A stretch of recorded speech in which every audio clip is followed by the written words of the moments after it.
এই অঙ্কটা এবছর মাধ্যমিক পরীক্ষার জন্য খুবই গুরুত্বপূর্ণ। তো বলা আছে এক্স স্কোয়ার সমান sine square 3 degree plus 4 cot square 45 degree minus sec square 60 degree হলে এক্স এর মান কত। তো আমরা এখান থেকে মানগুলো বসাবো ফার্স্টে। তাহলে এক্স আমরা এখানে যেহেতু সমান আছে তাহলে আমরা বা চিহ্ন দেবো এখানে,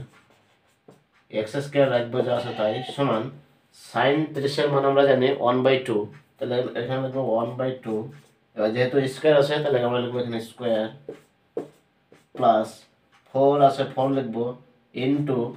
কট 45, কট 45 এর মান হচ্ছে 1, তাহলে এখানে লিখবো 1 তার স্কোয়ার, যেহেতু স্কোয়ার আছে তাহলে স্কোয়ার লিখবো মাইনাস সেক 60 ডিগ্রি, তাহলে সেক 60 ডিগ্রি মানে হচ্ছে 2 অর্থাৎ 2 এর স্কোয়ার। এবার আমরা জাস্ট কি করবো স্কোয়ারগুলো ভেঙে দেবো, তাহলে এখানে লিখবো বা এক্স স্কোয়ার সমান, এটা যেহেতু ব্যাকেটটা তোলাতে গেলে 1 এর স্কোয়ার করতে হবে 2 এর স্কোয়ার করতে হবে, তাহলে 1 এর স্কোয়ার হচ্ছে 1 আর 2 এর স্কোয়ার মানে হচ্ছে 2 দুগুণ 4 প্লাস 1 এর স্কোয়ার মানে হচ্ছে 1, তাহলে 4 একে 4 আর মাইনাস 2 এর স্কোয়ার মানে হচ্ছে 2 দুগুণ 4, তাহলে এখানে 4 লিখবো, তাহলে প্লাস 4 আর মাইনাস 4 এটা ক্যান্সেল হয়ে যাবে,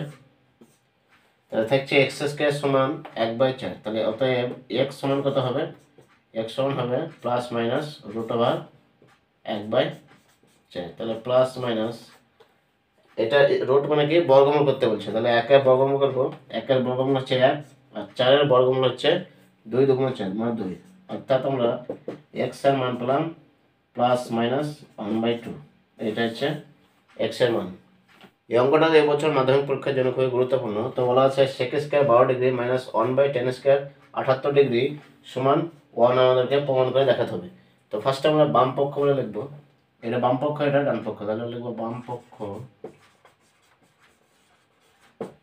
এখানে লেখা আছে সেক স্কোয়ার যা আছে তাই লিখে দেবো 12 ডিগ্রি মাইনাস 1/10 স্কোয়ার 78 ডিগ্রি। এবার আমরা এটাকে যা আছে তাই রাখবো, এই tan i যেখানে 78 ডিগ্রি আছে এই 78কে আমরা 12 ডিগ্রিতে কনভার্ট করব, তাহলে এখানে লিখবো সমান sec square 12 degree minus 1/10 square. 78কে যদি 12 আকারে আমরা লিখবো তাহলে লিখতে পারি 90 ডিগ্রি মাইনাস 12 ডিগ্রি, তাহলে দেখো 90 থেকে যদি 12 বিয়োগ করি তাহলে 78 থাকছে, তাহলে আমরা ঠিকই লেখা হলো। এবার এটা লিখবো sec স্কয়ার 12 ডিগ্রি মাইনাস এখানে 1/tan * 90 মাইনাস থিটা, তাহলে tan * 90 মাইনাস থিটা আমরা জানি tan * 90 মাইনাস থিটা মানে হচ্ছে cot থিটা, তাহলে cot স্কয়ার থিটা বলতে এখানে 12, তাহলে cot স্কয়ার 12 ডিগ্রি, তাহলে এটা আমরা লিখতে পারি sec square 12 degree minus 1/cot theta মানে কি tan থিটা, তাহলে 1/cot মানে হচ্ছে tan, তাহলে tan স্কয়ার 12 ডিগ্রি। তাহলে আমরা একটা ফর্মুলা জানি sec square theta minus tan square theta সমান কত হয় 1, তাহলে এটা সমান sec square 12 degree minus tan square 12 degree মানে হচ্ছে 1। 1টা আমরা ডান পক্ষতে পেয়েছি, তাহলে এটা লিখবো ডান পক্ষ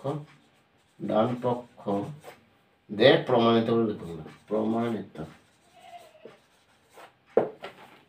তো অঙ্ক দুটো তোমরা নিশ্চয়ই খুব ভালোভাবে বুঝতে পেরেছো। তো এই অঙ্ক দুটো এবছর মাধ্যমিক পরীক্ষার জন্য খুবই গুরুত্বপূর্ণ, এবং তোমরা যদি কোথাও বুঝতে অসুবিধা হয় তাহলে ভিডিওটির কমেন্ট বক্সে তোমরা কমেন্ট করে জানাবে, এবং ভিডিওটি বেশি বেশি বন্ধুদের সঙ্গে শেয়ার করবে।